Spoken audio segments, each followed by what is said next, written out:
Hello everyone. So, like you have come over this video, you might have wondered how, whenever you are clicking on logout from all devices, how the account automatically get logged out from other devices too. For example, if I'm using a device A and the same account is logged in device B, C, and D, and if I will do logout from all devices in device A, then it will get log out from device B, C, and D also. So how is that even possible? So there we have got a simple process where we have to apply or we have to put that logic so that that problem will be solved. So today we are going to see how that thing even works. So we have got various steps for that thing to work. So for that example, we have taken some diagram which will help us to know how that function even works in our device. So first one is logging and session creation. Like whenever we're logging in something, then a session is created on on that device and of the device. So just for example, we might have our device, we might be logged in using laptop or mobile or tablet, or we might be logging using multiple laptops or multiple mobile over there. This could be any kind of devices. We don't have got specific device requirement for this. Now, what the device does is that it will try to log in into the system by using authentication API. So, whenever you have done programming, you might have created a API for login or for register. So, but here we are going to talk about the login. And in that API, you have written the uh, logic which will help to verify your credential. Just for example, if your login needs email and password for logging into this account, then you might be checking whether that email exists in database or not. And same like that, after that, the password has is same as that of the hash stored in the database or not.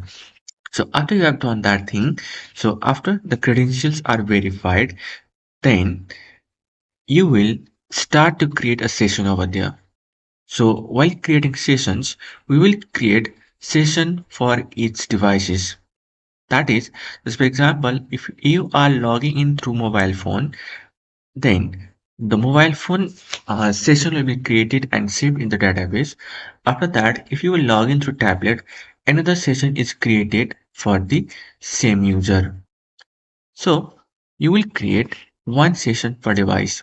And after that, whenever you are logging into the system, you have to create a token also.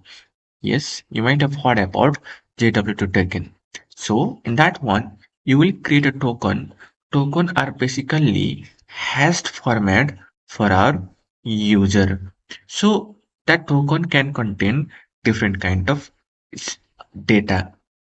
And same like that, you will track device and then you will also have expiry date for that token or for that session too.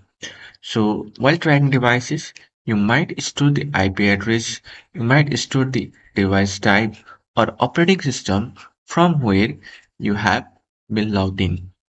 And after that, you will issue that token.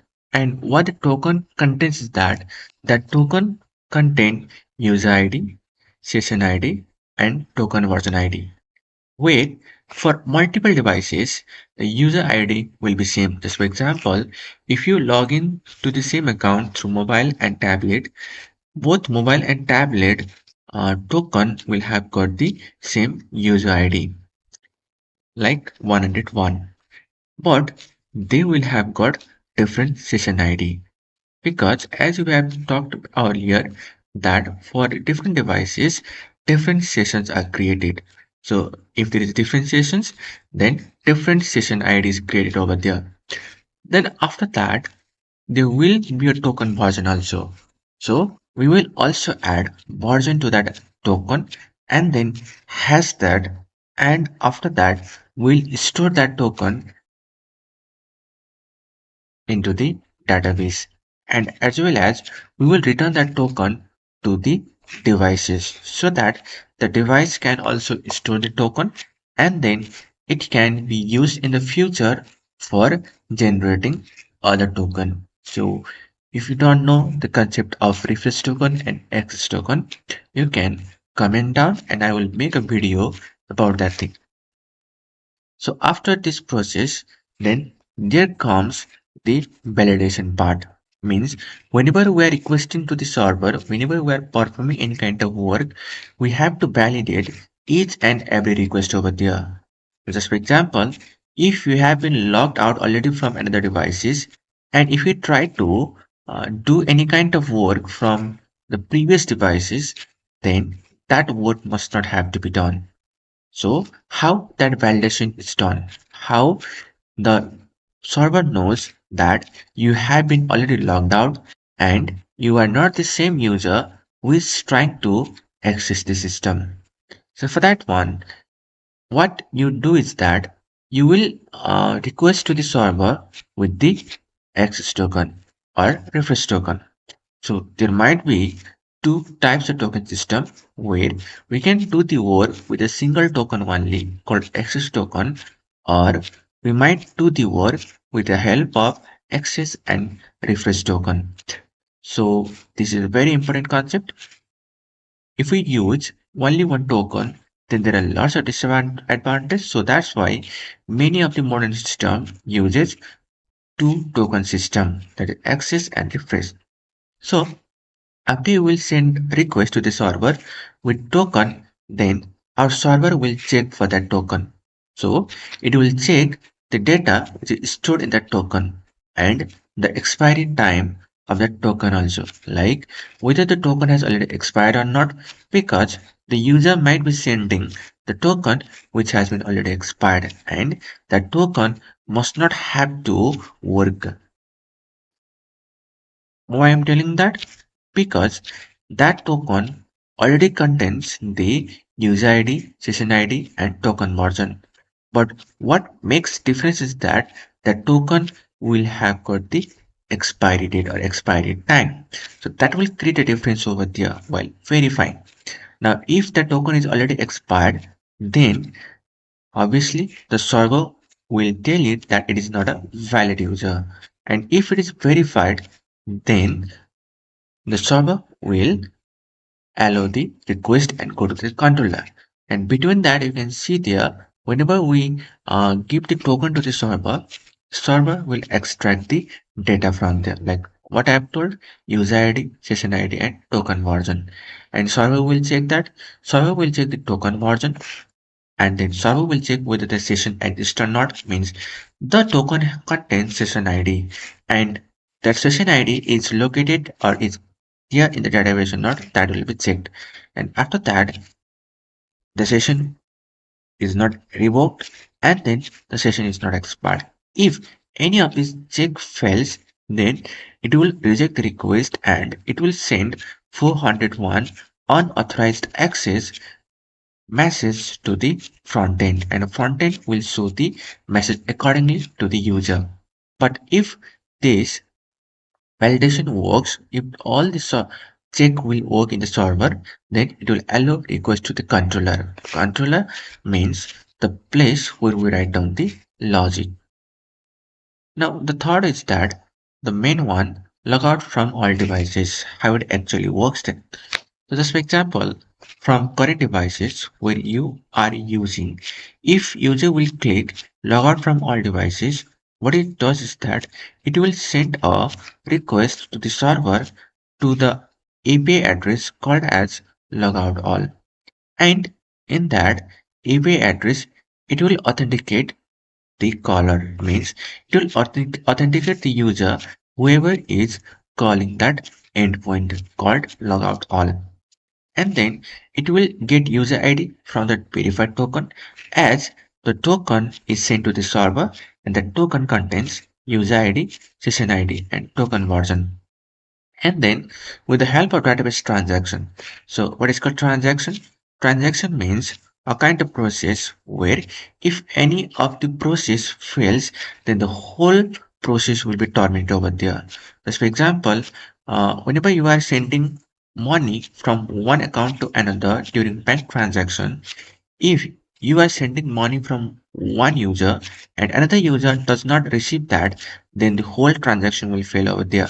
Means the person who is sending that money, that person money will also not be deducted as the receiving part has failed over there.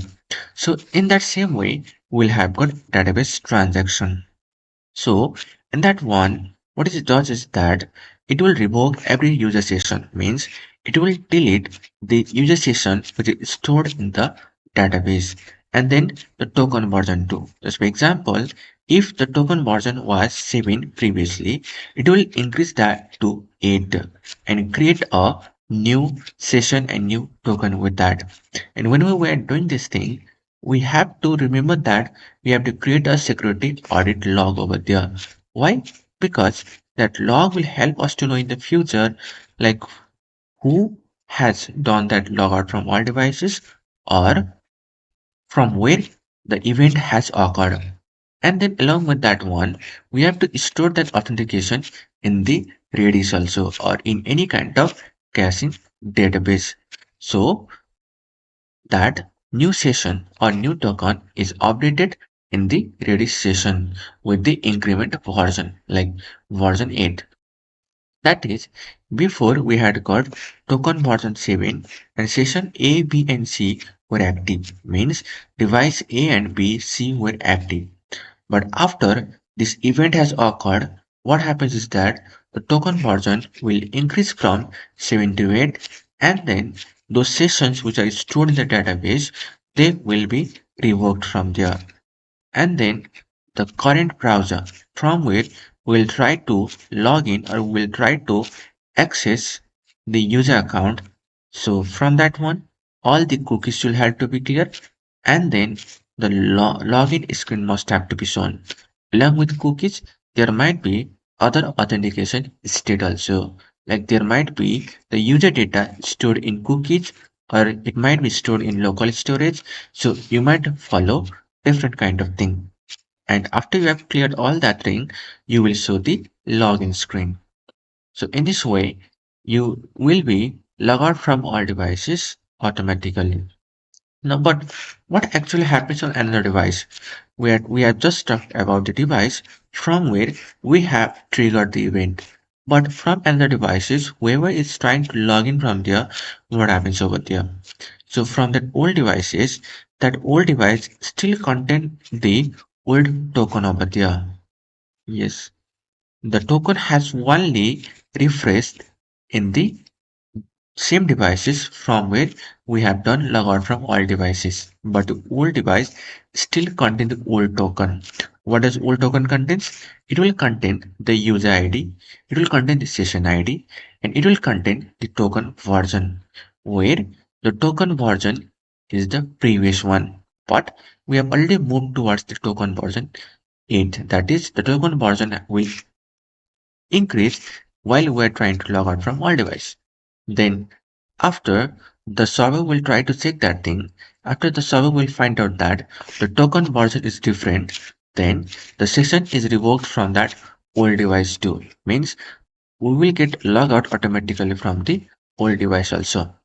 That is if the authentication fails. And then in our front end side one, in our mobile or desktop or any kind of browser from where we're opening, it will shows that we have been logged out and it will navigate us to the login page.